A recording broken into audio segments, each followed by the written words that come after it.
조주의 정전백수자. 글 취산 원장 스님. 한 스님이 조주선사에게 물었다.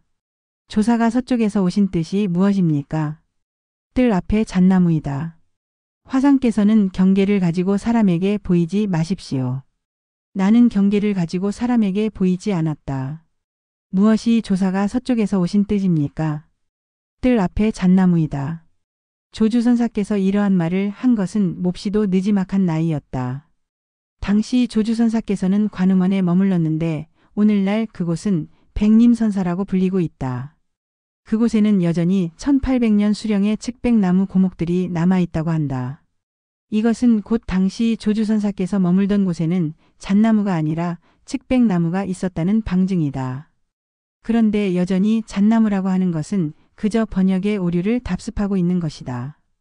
한 스님이 달마조사께서 서쪽에서 오신 뜻을 물었다. 이것은 곧 이미 부처님의 가르침이 중국에 널리 퍼졌는데 이 가르침 밖에 다시 무슨 부처의 뜻을 전하려고 먼 길을 달려왔느냐는 것이다. 만약 이 가르침 밖에 또 다른 뜻이 있다면 그것은 곧 두 가지 불법이 존재한다는 것이 된다. 그러니 어찌 묻지 않을 수 있겠는가. 그러자 조주선사께서는 뜰 앞에 있는 측백나무를 곧장 가리켜 보였다. 이것은 예상을 벗어나는 일이었다. 오히려 저 스님은 자신의 기대에 미치지 못하는 답변이라고 여겼다. 왜냐하면 저 스님은 측백나무가 곧 달마조사가 전하고자 하는 마음이라고 여겼기 때문이다. 고고하고 푸르름이 곧 조사의 마음이 아니겠느냐는 것이다. 그렇지만 그러한 비유는 이미 경전에서 설명하는 것과 다르지 않다는 것이다. 그러기에 곧장 반문한 것이다. 화상께서는 경계를 가지고 사람에게 보이지 마십시오. 경계라는 것은 곧 대상을 의미한다. 내가 보는 자라면 측백나무는 대상이 되는 것이다. 저 대상을 비유로 하여 조사의 마음을 보이는 것을 받아들일 수 없다는 것이다. 저 방편적인 말을 떠나서 곧장 보여달라는 것이다. 거기에는 단 한 그루의 측백나무가 마당 끝에 서 있었던 것이 아니었다. 울창하게 숲을 이루면서 한겨울의 추위조차도 능멸하는 자태와 절개를 보이고 있었다. 흔히 사람들은 저 뜰 앞의 측백나무가 곧 조사의 뜻이고 조사의 마음이라고 여긴다. 만약 그렇게 안다면 어찌 저 각철취 스님과 함께 손을 잡고 가는 것이 아니겠는가. 각철취 스님은 조주선사의 훌륭한 제자였다. 일찍이 각철취 스님이 법안에 이르자 법안선사가 물었다. 근자에 어디를 떠났는가? 조주입니다. 듣자니 조주에게는 잣나무 화두가 있다는데 그러하는가? 없습니다. 왕래하는 모두가 말하기를 한 스님이 조사설의 일을 물으니 조주가 정전백 수자를 말했다고 하는데 상좌는 어째서 없다고 하는가? 각철취가 말했다. 선사께서는 실로 그런 말씀이 없었습니다. 화상께서는 선사를 비방하지 마십시오. 어째서 저 각철취 스님은 조주께서는 그런 말씀을 하신 적이 없다고 딱 잡아댔을까? 조사의 마음이란 언어도단이며 한 물건도 두지 않는다는 것인가? 그런데 측백나무를 말했다고 하면 그것은 오히려 마음 가운데 한 물건을 두는 것과 같다는 것인가? 이것은 그가 당시에 얼마나 철저하게 위로 향하는 길을 밟아가고 있었는지를 잘 보여준다. 그렇지만 어찌 그가 조주선사의 뜻을 알았다고 하리요. 여기에 대해 옛사람은 말하였다. 법안은 당시 외짝 눈을 잃었다. 각공이 이렇게 말해서는 또한 조주를 부축해 일으키지 못한다. 어째서 법안선사는 외짝 눈을 잃게 되었을까?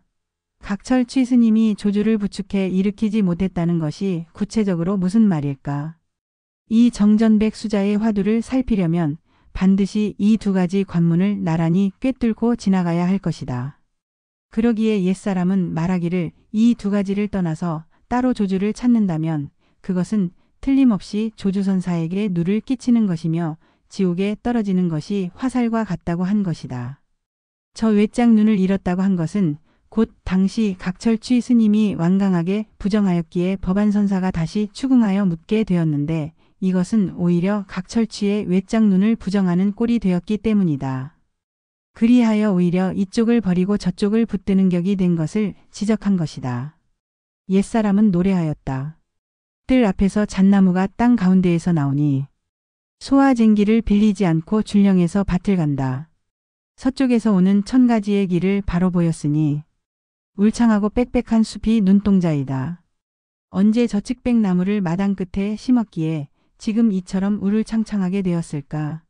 소화쟁기를 빌리지 않는다는 것은 곧 자연스러운 흐름에 맡기는 시절을 보냈다는 것이다. 의지를 가지고 공들여 닦는 것이 아니라 흐름을 따라 본성 자체가 스스로 정화하고 저절로 맑아지는 시절을 보냈다는 것이다. 줄령에서 밭을 간다는 것은 곧 높고 높은 고봉정상에서 살림살이를 했다는 것이다. 저 측백나무가 저절로 숲을 이루었다는 것이다. 서쪽에서 오는 1000가지 길이라고 한 것은 곧 저 1000가지 길이 모두 하나의 뜻을 품고 있다는 것이다. 1000가지 길이 서로 다르지만 또한 다르지도 않다는 것이다. 하나의 길은 모든 나머지의 길과 통한다는 것이다. 이것은 곧 백천으로 뒤엉킨 실타래가 결국 하나의 실인 것과 같다는 것이다. 그리고는 다시 단적인 뜻을 보였다. 울창하고 빽빽한 숲이 눈동자이다. 어째서 눈이라고 하지 않고 눈동자라고 했는가? 울창하고 빽빽한 숲이 곧 눈동자이고 눈동자가 그대로 울창하고 빽빽한 숲이라는 것이다.